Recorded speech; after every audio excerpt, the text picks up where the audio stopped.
안녕하세요. 개인 투자자분들의 멘토 프로페서 킹입니다. 11월 11일 기술적 분석이 좋은 모닝 브리핑 출발해 보도록 하겠습니다. 자, 일단 미국 시장 같은 경우에 상승을 했죠. 금요일 날 저점에서 거의 4% 이상, 4~5%가 올라오는 그런 모습을 보여주고 있고, 특별한 이유가 있었느냐? 제가 이제 금요일 날 흐름에서도 이야기 드렸던 것처럼 이제 어느 정도 이제 셧다운이 풀릴 기대감이 있다라는 것은 맞는데, 중요한 거는 지금 시장 상승할 때마다 느끼는 거지만, 그러니까 우리가 보통 뉴스에 사서, 아니 죄송합니다, 소문에 사서 뉴스에 팔아라 뭐 이런 이야기를 하는데, 미국 시장은 소문에 사서 뉴스에 더 사라 이렇게 된다라고 계속 이야기 드렸죠. 그런 것처럼 막 기대감, 그 다음에 어떤 이제 코멘트 하나가 나올 때마다 지수가 올라가는 그런 흐름을 보여주고 있다. 아직까지 투표조차 시작도 안 했거든요. 그리고 오늘 이제 상원에서 원래 한다라고 예상이 됐었는데, 또 오늘 아니라고 뭐 그런 이야기들이 나오고, 그럼에도 불구하고 시장은 아닌가 하고 내려가는 게 아니라 그래? 그럼 더 올라 뭐 이제 이런 느낌으로 움직이는 거고, 재밌는 거는 명분은 그거였지만 결국은 엔비디아가 이제 시장 전체적으로 상승을 이끌면서, 그러니까 나스닥의 상승의 거의 절반 가까이를 책임졌거든요. 예, 그렇게 올라오면서 결국은 호재에 대한 명분을 여기저기서 찾고 있지만, 이전에도 이야기 드리는 것처럼 계속 뭐다? AI 트레이딩이 반복되고 있다. 전반적으로 지금 흐름을 보게 되면 사실 고점을 돌파할 만한 어떤 포인트는 보이지 않거든요. 그런 것들을 봤을 때는 꾸준히 이 상단에서 박스권 패턴을 좀 만들지 않을까 이렇게 보고 있고, 엔비디아가 바로 180불 밟자마자 200불 가까이 올라온 것은 역시나 뭐 대단하다라고 이야기할 수밖에 없다. 다만 200불 위에서는 가급적도 아니죠. 위에서는 사는 것은 지양한다. 뭐 이렇게 이야기를 드려보고 싶습니다. 어찌되었거나 개인적으로 궁금한 거는, 이 셧다운이 이제 해제되는 과정도 이제 상원 투표하고 하원 투표하고 이제 뭐 대통령이 승인하고 이런 뉴스들이 나올 텐데, 진짜로 그 뉴스들이 나올 때마다 계속 올라가는지 개인적으로 상당히 궁금하다. 이렇게 좀 이야기를 드리고 싶고, 우리가 내렸었던 어떤 명분 중에 가장 큰 부분은 원래는 이제 AI에 대한 어떤 기대감이 좀 불확실성 뭐 이제 이런 걸로 좀 번진 거였잖아요. 그거에 대한 뭐 해결책이 있느냐, 아니면 뭐 해결된 포인트가 있었느냐, 그런 거 없었다라는 거. 즉 시장은 여전히 그러니까 긍정적인 흐름으로 계속 흘러가고 있다라고 보시면 될 것 같습니다. 자, 그리고 한국 시장 같은 경우에는 이제 기관들이 이제 마지막 물량 바지를 계속 하고 있는 모습이죠.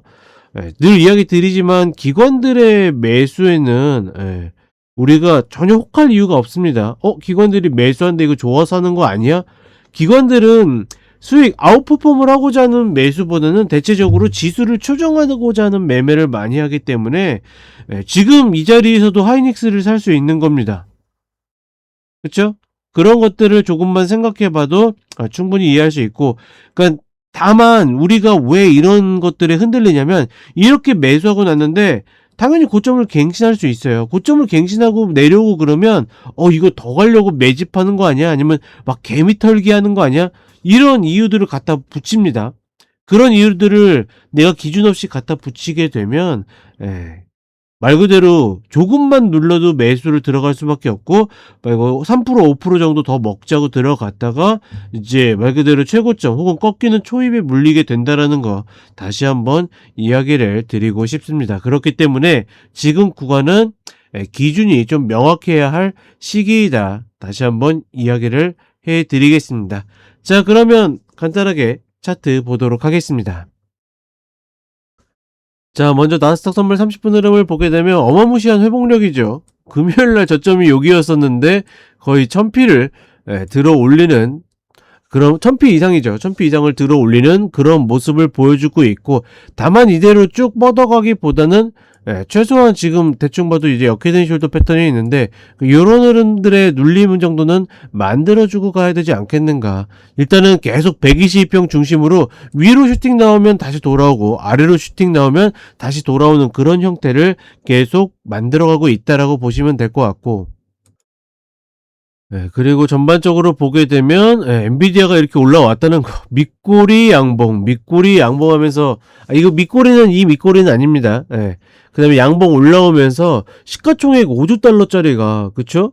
단숨에 이제 1박 2일 만에 저점 찍고서 10%가 오른다라는 것은 여전히 어마무시한 AI 반도체에 대한 매수세를 가져가고 있다. 사실 뭐 아무 일도 없었던 건 아니지만 젠스환 CEO가 이제 TSMC에 대해서 뭐 얘기하면서 우리 아직 주문 많다 뭐 이제 그런 얘기를 하면서 또 영향을 받은 것도 있는데, 그러니까 많은 사람들이 그렇게 이야기를 합니다. 여전히 어마무시한 주문이 있고 2026년, 27년 더 성장할 건데 당연히 더 가야 된다라고 이야기를 하는데, 사실 올라온 폭을 보거나 그쵸? 역사적으로 반도체 사이클을 보게 되면 지금의 슈퍼 사이클이 계속 2027년까지 된다 하더라도 그것들을 이미 반영한 건가 아닌가를 잘 생각해 봐야 된다. 그런 부분들은 꼭 놓치지 않으셨으면 좋겠다. 그리고 이런 움직임을 보이다 보니까 오늘도 갭 상승에서 출발했거든요. 22평을 또 갭으로 타서 움직였다라는 거. 그러니 미국 시장도 어떻게 보면 저게 고가놀이인가 아닌가 싶지만은 사실 정확한 고가놀이 형태는 아니거든요. 고가놀이는 기본적으로 갭 하락해서 양봉 나오고 갭 상승해서 이제 음봉이 나와야 되는데, 그런 형태는 좀 아니다. 다만 그럼에도 불구하고 전반적으로 손이 안 가는 형태를 만들고 있다라는 것은 맞다 정도로만 인지하시면 좋을 것 같습니다. 그리고 우리 시장으로 오게 되면 갭을 메우고서 8차 갭이죠. 메우고 일봉상 22평을 지지받고 올라가고 있죠. 아직까지 강한 흐름은 맞습니다. 그러니까 제가 이제 여기서부터는 안 사는 게 좋다, 제 목표에 거의 도달했다라고 이야기하지만 그렇다라고 해가지고 고점이 나왔다는 이야기는 아닙니다. 다만 어떻게 됩니까? 이 구간부터는 올라가게 되면 또다시 이제 오버슈팅이 만들어지는 그런 구간이다. 만약에 누군가 질문을 하죠. 그럼 여기서 인버스 굿버스 들어가도 됩니까? 그러면 물릴 각오는 충분히 들어갈 만한 가치가 있다라고 이야기합니다. 다만 아직까지는 시세가 꺾였다라는 증거가 나오진 않았기 때문에 지금 시세가 꺾였다라고 이야기할 수는 없다. 다만 이런 변동성에서 기관들이 매수하는 거, 개인들이 매수하는 이런 흐름들은 별로 좋은 징조가 아니기 때문에 결국은 이 자리보다 아랫자리로 내려갈 가능성이 매우 확률적으로 높다. 이렇게 인지하시면 좋을 것 같습니다. 자, 이렇게 이야기 드렸고 저는 또 쇼츠로 찾아뵙도록 하겠습니다.